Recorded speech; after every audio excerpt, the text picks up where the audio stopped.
Bonjour et bienvenue sur le podcast One Thing in a French Day.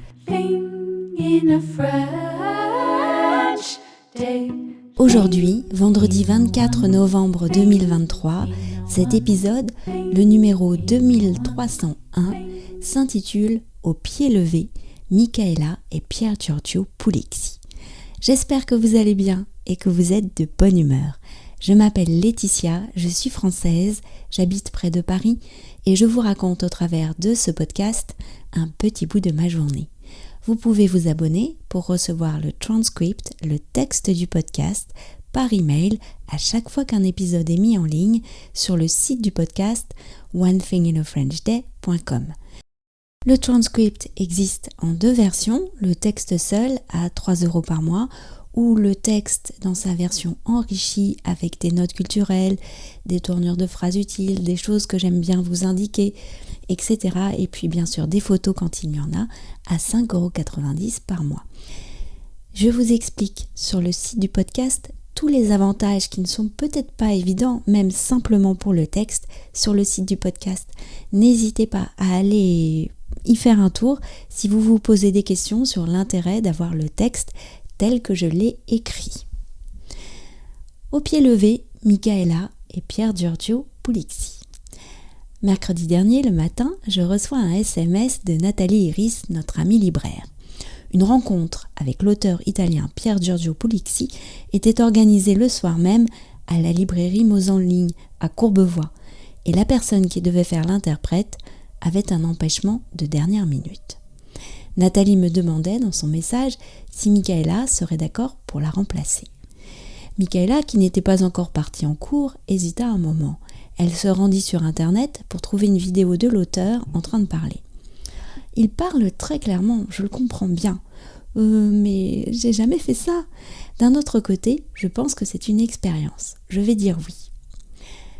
Dans la journée, Nathalie nous a envoyé les questions que poserait sa sympathique collègue Élise. C'est ainsi que le soir même, Michaela, Pietro et moi faisions la connaissance de Pier Giorgio Puglisi.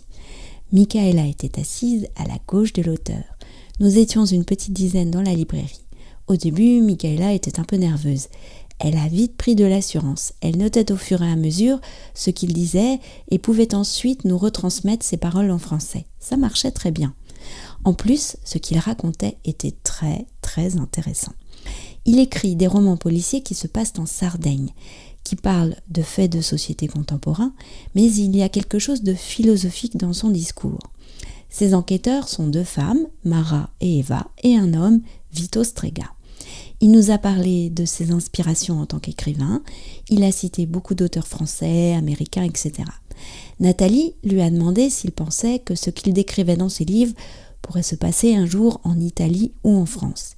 Il a alors développé son explication autour de la différence entre la justice et la loi. Il écrit aussi des romans pour la jeunesse, les 9-13 ans et les 14-18. Il a dit que c'était beaucoup plus difficile que pour les adultes parce que les jeunes ont besoin d'un certain rythme, d'une vitesse dans l'histoire pour rester captivés. Il pense aussi avoir une responsabilité morale envers la jeunesse. Les livres doivent donner envie de continuer à lire, de ne pas s'arrêter de lire pour retourner vers les jeux vidéo ou le téléphone. Certains enfants qu'il avait rencontrés n'avaient lu que 4 livres dans leur vie. Il ne fallait pas que le sien soit le dernier. Ce discours nous a enthousiasmés. Michaela était tellement contente d'avoir eu la possibilité de le rencontrer. Un grand merci à Nathalie et à Élise, bien sûr. One Thing in a French Day, c'est fini pour aujourd'hui. Je vous souhaite à tous de passer un très bon week-end et je vous retrouve lundi prochain pour un nouvel épisode du podcast et puis aussi le début du mois de décembre avec, comme l'année dernière, un calendrier de fin d'année. À très bientôt, au revoir. One thing in a